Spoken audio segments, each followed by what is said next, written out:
Hi, everyone. I'm Nate Kelly, and I'm the only one in the room who drank myself into a stroke and kept drinking.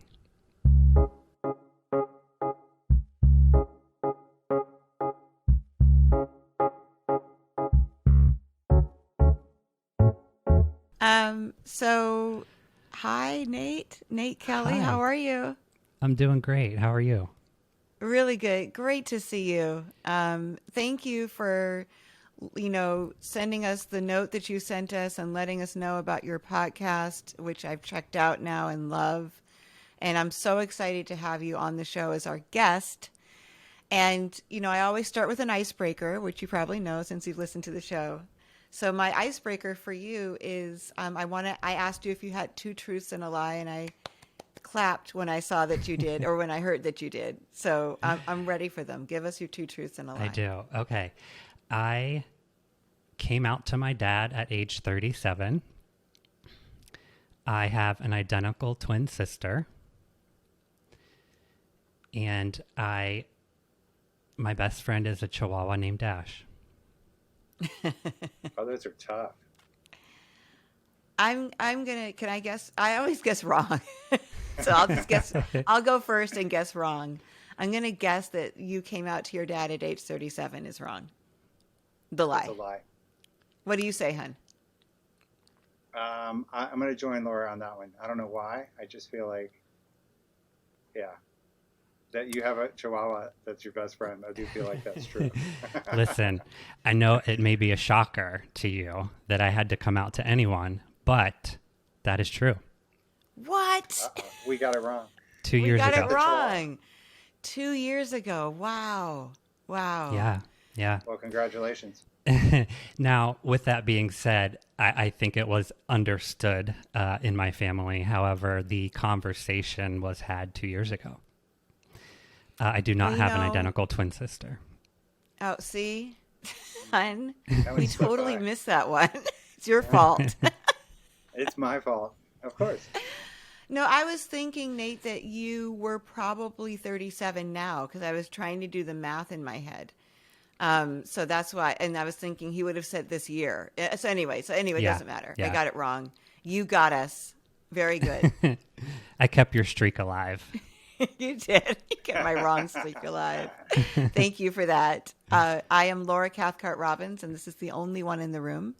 But I am never the only one in this room because, as usual, my boyfriend, producer, and co-host, Scott Slaughter, who I call Hun, is here as well. Honey, hi. Hey, honey. Hi. So today, like I said, we're talking to Nate Kelly. And Nate is a recovering alcoholic and sober coach. And he was inspired to start a podcast during the pandemic. A lot of podcasts launched during the pandemic. Did you know that, Nate? It's true. 1.5 million. Wow. Yeah. I believe it. Nate, isn't that crazy? Yeah. Nate's goal is to share stories of other recovering alcoholics and addicts in hopes of helping those who may still be struggling. Nate's own story is one that is hard to believe unless you understand the alcoholic mindset. That is the truth. He had an alcoholic-related stroke at age 32, and yet the drinking continued. Welcome, Nate. Thank you so much. Honored to be here. Welcome to the show, man. We're so happy to have you. And Nate, let's start off the way I always do by asking how you identify. I identify as a male, he, him. Mm-hmm. Anything else? Nope. Okay. Excellent. So let's just jump right in. Well, let me pause, I guess. Yes? Are we just talking pronouns? I identify as so much more. I mean, I could go on. Yeah, I identify as a lot. I identify as she, Yeah. her. I identify as someone in recovery. I identify as a Black woman. I identify as a mother. Like, I identify as all Yeah. those things. Yeah, I identify as a gay male. I identify as a grateful recovering alcoholic. I identify as a brother and friend. Beautiful. Beautiful. I'm fascinated with your glasses. I love them. I keep staring at them. They're great. So I live in Ohio, and our governor, Mike DeWine, has been on the news. I call these my DeWine glasses. Okay. They're identical to his. I bet you they look better on you. Well, thank you. Yeah, I have to check them out, but that's do. what I'm guessing. They do. Uh-huh. All right, so now we're going to jump in, and I want to talk about when drinking was fun. Tell me about that in your life. Drinking for me started in high school, and, I grew up in a small town, and it was sort of anticipated that we would start drinking at an early age, and it was certainly something that I looked forward to. I have an older sister. She's 3 years older than I am, and my parents did it, she did it. I kind of saw the fun that they were having, and it was sort of expected. And sadly, that continues in the town that I grew up in. But, in high school, I certainly wasn't a daily drinker. I was a good student, but drinking was always top of mind. It was the next weekend, the next party, who's buying the beer this weekend. So it was a weekly occurrence, but a daily topic. And, Right. My disease started as an obsession of the mind. So I think that's truly when it started. And it certainly was fun to begin with. I grew up very shy and reserved, and we hear a lot of alcoholics say I didn't fit in, and I had these feelings of being sort of apart from the group, and that was certainly me. And the alcohol seemed to loosen me up, and it seemed like this magic elixir to start with. And that's when I started really making friends. I didn't have many friends before high school and before I started drinking. So I started to realize these, in my mind, positive things associated with alcohol when it first started. And that was sort of gaining this group of friends that were sort of the partiers and being included in their plans and their activities and phone calls and everything else. So for someone that always felt less than and different from, it was something that I certainly wanted to continue. My sister went to Ohio University, which is a party school, I guess. They probably wouldn't like to hear that, but that's how it's known. And, I just remember being so excited about the first trip to visit her, and my parents were fairly loose with the rules, and they were going to let me go for the weekend. And again, it was the build-up, it was the excitement, it was the planning of everything. And being on campus there at OU was the first time that I remember being drunk.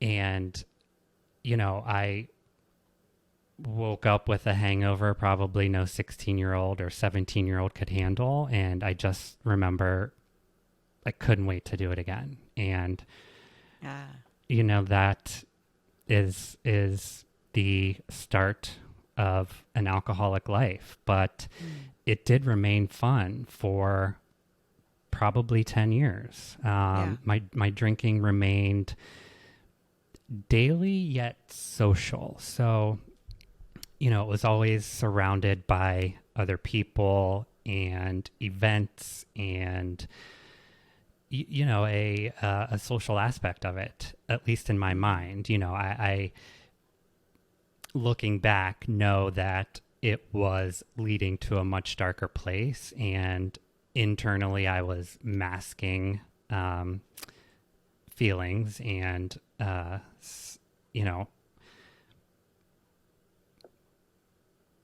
depression ultimately. However, I attributed it to, I'm a social guy. This is fun. I'm 25. This is kind of what we do. And I think at that age, nobody was saying anything to me yet, because I was in my 20s, throughout college and upon graduation, it was still kind of, what all my friends were doing. So, I kind of skated by for a long time without anyone mentioning it.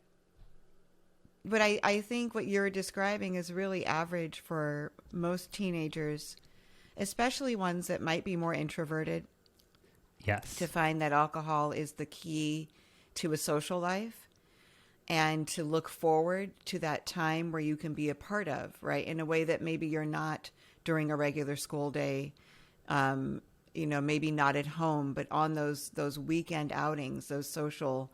Mine were rarely not on during the week. They were mostly on the weekends, where you could be 100% a part of something because of alcohol. So it was really something to look forward to. Absolutely. And yeah, I mean, Scott and I, our kids are right in that age range of college. And, there's weed, there's beer pong. It's just part of the life. It's not frowned upon. It's not seen as anything taboo or like they should be looking at it closely. I mean, how many nights a week does a college student have somebody come home and puke, right? Like that's like normal. Right. Yeah, exactly. Doesn't happen much here anymore. Every night, and probably. yet, yeah, every night. And then, and yet, for people with alcoholic tendencies or who are using, I heard at a meeting once someone told me that, or someone said that alcohol is the cure for alcoholism. So whatever that noise is in your head, alcohol quiets it really nicely and makes it smooth, so you can be a part of until alcohol itself becomes the problem. Right. And then you have two problems. Right. Right. So, for a while it works, but there's always for the alcoholic, there's something extra, which is what I heard you describing. And then I'd love to hear you talk to me then next about what you called misery drinking. Yeah. Drinking by yourself, and when that switch happened for you. Yeah, I think I had so much fun at OU. I took my budding alcoholic self there for my own college career. And while in college, I started to realize consequences of my drinking there. My first DUI, fights at parties, trying to minimize them, of course, at the time. But really, that was the beginning of when it wasn't fun anymore. And when I graduated, I moved here to Columbus and started a career in the restaurant business and was, fairly successful. And I clung to that and certainly identified with my career for several years because I didn't know who I was really as an adult. So anything that I sort of had success at or was praised for almost, I clung to. So I was chasing titles for a while and was afforded an opportunity to move to Maryland for a multi-unit sort of manager for a company I was working for at the time who was sort of booming and opening restaurants all over the country. And, it was a culture shock for sure. A sort of small town Ohio boy, born and bred, to living right outside of DC and managing restaurants in DC and Eastern Maryland, Northern Virginia. Complete culture shock on top of the fact that I knew no one in Maryland and could do most of my job from home. So, this is where the isolation began setting in and the misery drinking, to your point. I would go weeks at times without leaving my apartment and wake up to vodka and Chardonnay and not coffee. And I got into this weird, vicious cycle of waking up and getting drunk and probably popping on a conference call and taking a nap and waking up and getting drunk again. And it was getting drunk 3 or 4 times a day and taking these like micro naps throughout the day. It was complete misery. And I got diagnosed with depression and anxiety in the time that I was in Maryland, and, just began attributing these things to the depression and anxiety, not to the fact that I was drinking liquid depressant on top of everything and really not caring for my body in any way.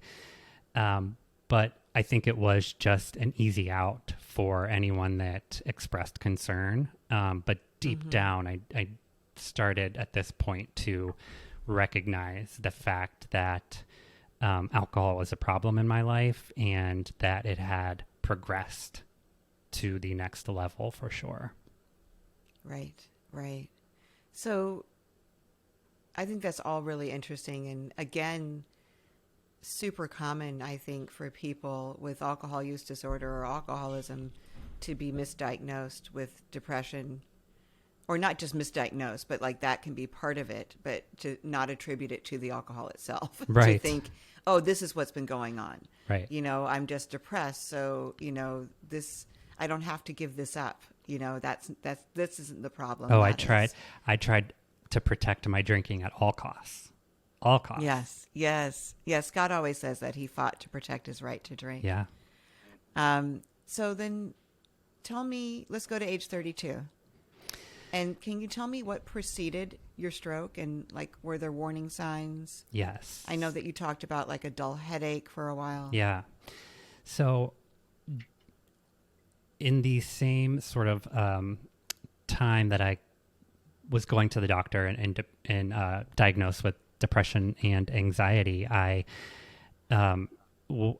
started blood pressure medication and decided to stop taking it for some reason on my own. I still am not sure why or when that happened.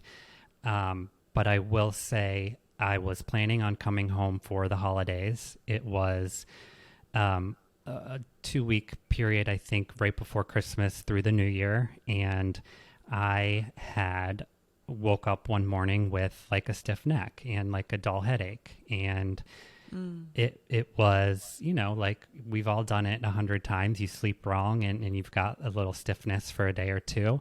And mine just continued on. And from that stiff neck, it became a, you know, in the base of my neck, a dull headache, and it began throbbing even after about a week. But by the time I was traveling back to Ohio, it had been persistent for at least 2 weeks, probably 3. And, you know, I ignored it. Like, just ignored it and continued drinking, and, you know, the pain would go away. I'm sorry, did you have any thoughts that it might be something more nefarious, or were you just like, not at all. I'm not going to think about this? Yeah, that was my delusional thinking. It never crossed my mind that it was anything more. Okay. In fact, I drove to Ohio from Maryland. Right. Yeah. Right. And where was it in your head? It was a vertebral artery dissection. So it's literally right here in the base of my neck. Okay. And it basically, the pressure in my veins and arteries was so great from not taking the blood pressure medication and just abusing my body that it just blew a hole in my vertebral artery, which is the main source of blood to your brain. Wow. So what happened? How did you end up in the hospital? I was at my sister's house, and by the grace of God, if I would have been by myself in Maryland, cooped up in my apartment, I wouldn't be here talking to you today. But we traditionally had a big New Year's Day party. So it was New Year's Eve, and we were just hanging out at the house, cleaning, prepping food, getting ready for the next day. And I hadn't told anyone about it. So nobody was aware of the fact that, you know, I had been suffering this headache for 3 weeks at this point. But, you know, we were just in the kitchen, and I was drinking, of course, had been throughout the course of the day. And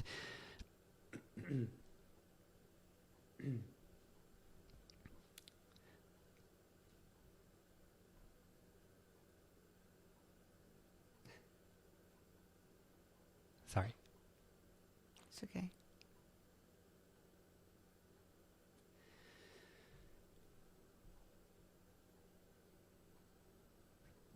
So we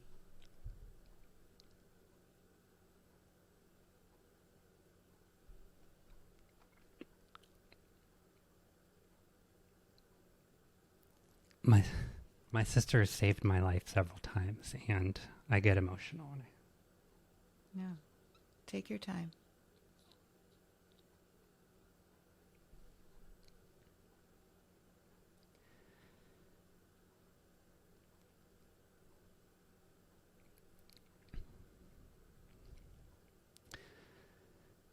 So, it was a regular night for me, and like I said, I had been drinking throughout the day, and we were standing in the kitchen, and the next thing I know, I mean, it felt like someone hit me over the head with a hammer or something heavy. The worst pain I felt in my life.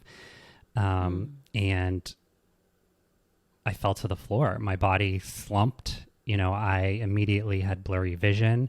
I was aware of my surroundings, but it was like in slow motion. And, the right side of my body was immobile, and, I couldn't speak. Of course, she is terrified, and she helps me to the car, and we head to the ER immediately. How terrifying. Yeah. Oh my goodness. 32 So years they old. diagnosed you at the hospital?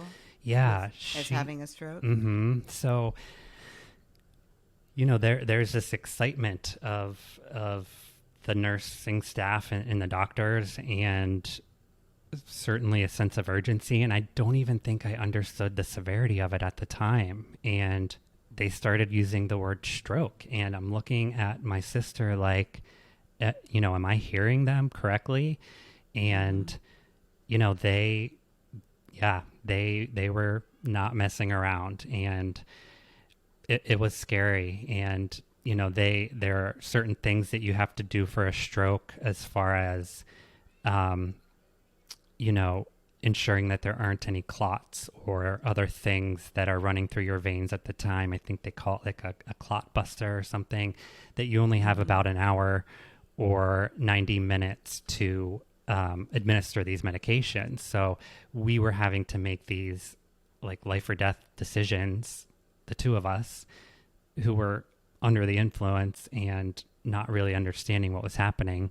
We decided to do the medication, thankfully, and that restored my vision and my vocabulary. Wow.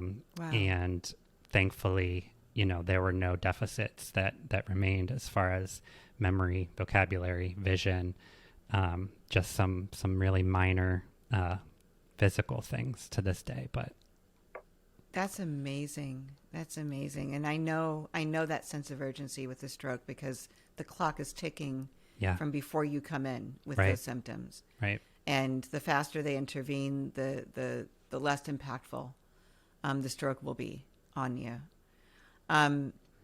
So I know that you were in the neuro ICU. Is that right? That's right. Yeah. That's where you went next. That was the next. Like they admitted you and put you there. Yeah. Directly. How long were you there? I was there for 6 weeks.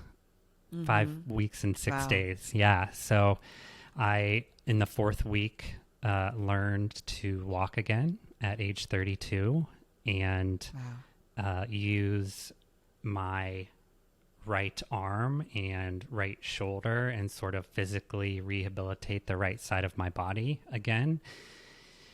And, thankfully, like I said, no deficits as far as memory and brain function. So lucky as far as that side of things goes, but it's no easy task to learn to walk again at 32. I'll tell you that. But yeah, I laid in that bed for 6 weeks and thought about booze. That was my next That's question. just so striking to me. And I completely understand it. Get and it. I was already thinking about booze for you. Yeah. Right? Yeah. Well, because it had been your medicine that had been working for such a long time, and now you're without it in a very scary, scary situation. Maybe one of the scariest situations one can be in. Yeah. So you're in the hospital. I'll just say 6 weeks to round up. in the neuro ICU, letting your brain get better, right? And Yeah. this artery back here. What do you do when you get out?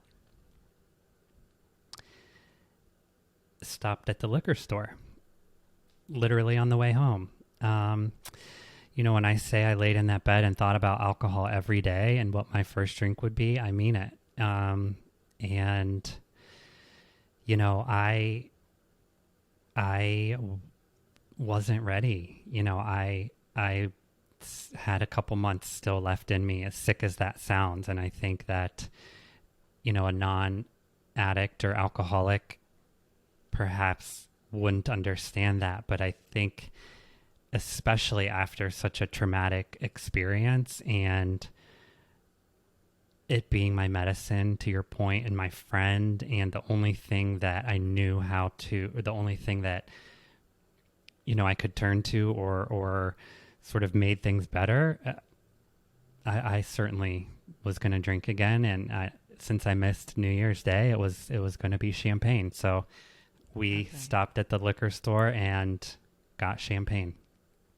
And you said we. Who was the we? My sister. Your sister and you. Yeah.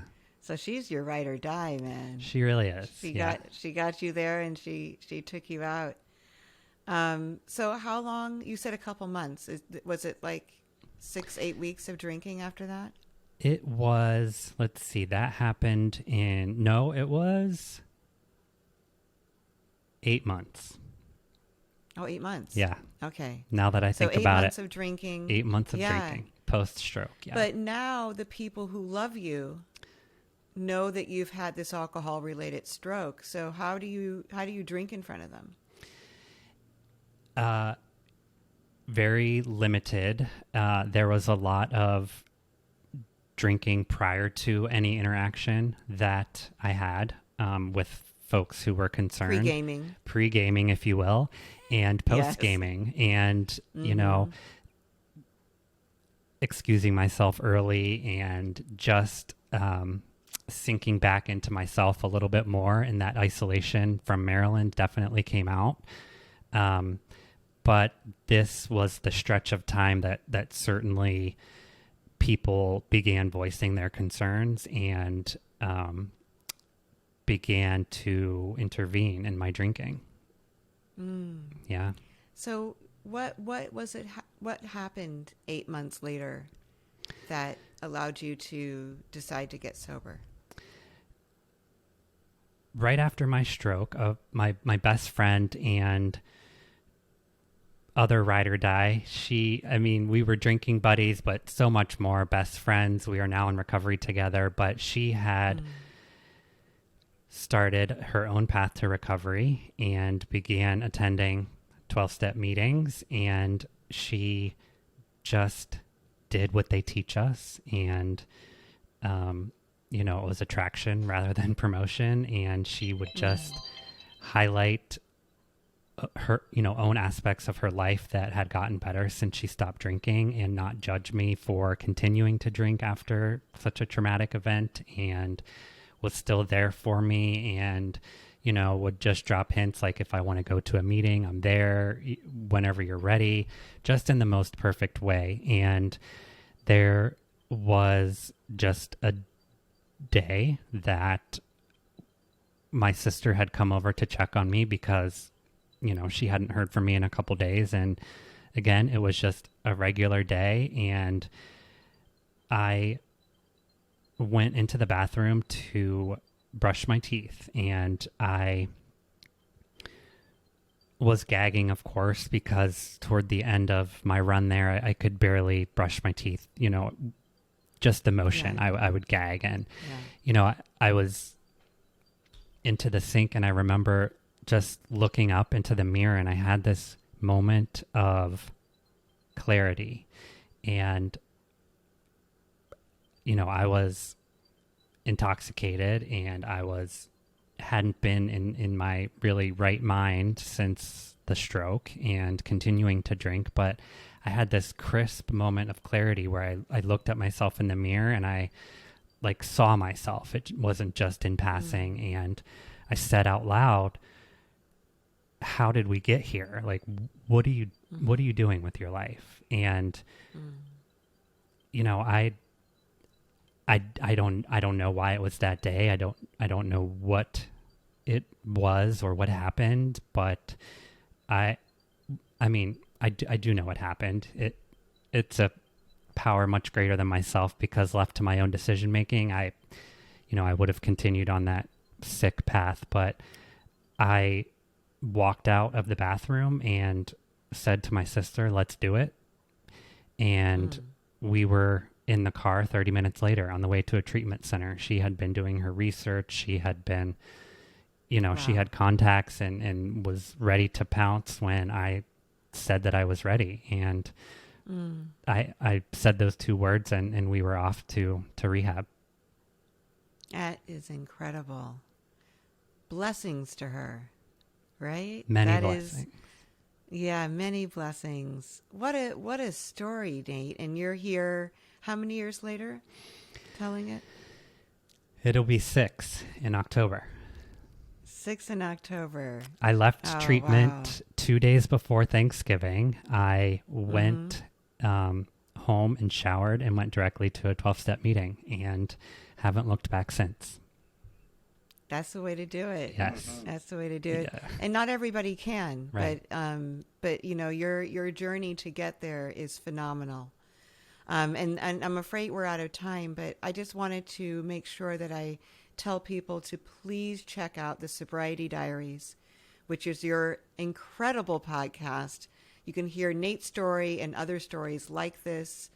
And if you are thinking about quitting drinking, if you're just interested in these stories, because they're good really stories. Exceptional, Yeah. They are the best, or you have aren't they? someone in your life that could maybe benefit from it, you'll want to check out this podcast. But tell me, where else, Nate, can people find you? They can find us at thesobrietydiaries.com.